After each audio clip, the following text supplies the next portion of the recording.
ବାଲେଶ୍ୱର ସଦର ବ୍ଲକ ଅନ୍ତର୍ଗତ ଦୁବୁଲାଗଡ଼ି ପଞ୍ଚାୟତର ସମୁଦ୍ର ତଟରେ ତୃତୀୟ ଦୁବୁଲାଗଡ଼ି ବେଳାଭୂମି ମହୋତ୍ସବ ଅନୁଷ୍ଠିତ ହୋଇଯାଇଛି।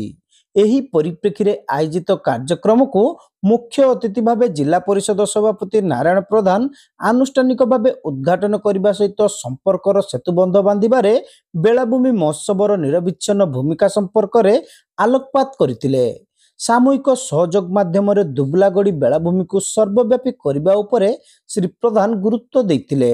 ବାଲେଶ୍ୱର ପ୍ରେସ୍ କ୍ଲବର ସଭାପତି ତଥା ବରିଷ୍ଠ ସାମ୍ବାଦିକ ବିପ୍ଳବ କୁମାର ମହାନ୍ତି ଏଥିରେ ମୁଖ୍ୟ ବକ୍ତା ଭାବେ ଯୋଗଦେଇ ଦୁବୁଲାଗଡ଼ି ବେଳାଭୂମିର ଅନନ୍ୟ ସୌନ୍ଦର୍ଯ୍ୟ ସମସ୍ତଙ୍କୁ ଆକର୍ଷିତ କରିପାରିଥିବା ବେଳେ ଏହାର ସମୃଦ୍ଧ ଇତିହାସ ମଧ୍ୟ ଲୋକଲୋଚନକୁ ଆଣିବାର ଆବଶ୍ୟକତା ରହିଛି ବୋଲି କହିଥିଲେ।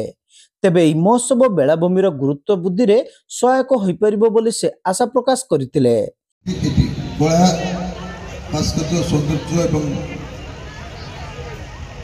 ପ୍ରାକୃତିକ ସୌନ୍ଦର୍ଯ୍ୟ ଯାହା ଭରପୁର ଅଛି ଐତିହାସିକ ଗବେଷଣା କରିବାର ଆବଶ୍ୟକତା ଅଛି। କେଶବଠାରୁ ଆମେ ଶୁଣିଲୁ ଏଠି ମାଟି ତଳ ମୂର୍ତ୍ତି ଉଦ୍ଧାର ହେଇଛି, ଯାହାକି ଗଡ଼ ଥିଲା।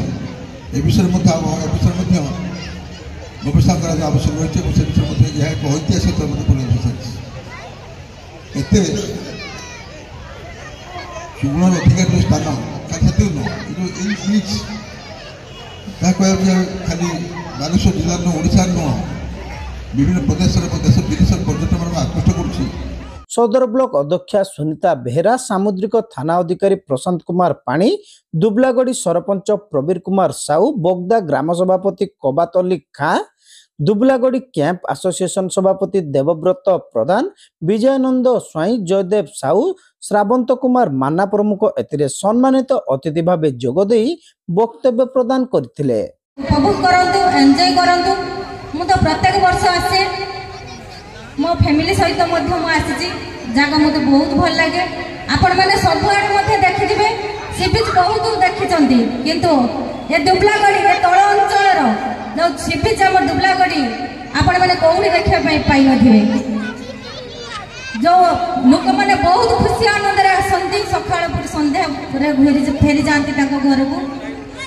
ଭିଡ଼ ଏତେ ଲାଗିଥାଏ, ଏବେ ବି ମଧ୍ୟ ଲୋକମାନେ ବହୁତ ଲୋକ ଯାଉଛନ୍ତି। ମହୋତ୍ସବ କମିଟିର ସଭାପତି ପ୍ରେମଚାନ୍ଦ ପରିଡ଼ା ଏଥିରେ ପୌରୋହିତ୍ୟ କରିବା ସହିତ ଉତ୍ସବ ପାଳନର ଆଭିମୁଖ୍ୟ ସମ୍ପର୍କରେ ଆଲୋକପାତ କରିଥିଲେ। ଶିଳ୍ପୀ କେଶୁ ଦାସ ଏଥିରେ ସ୍ୱାଗତ ଭାଷଣ ଦେବା ସହିତ ଅତିଥି ପରିଚୟ ପ୍ରଦାନ କରିଥିବା ବେଳେ ରାଜୀବ ଲୋଚନ ଦାସ ଶେଷରେ ସମସ୍ତଙ୍କୁ ଧନ୍ୟବାଦ ଦେଇଥିଲେ।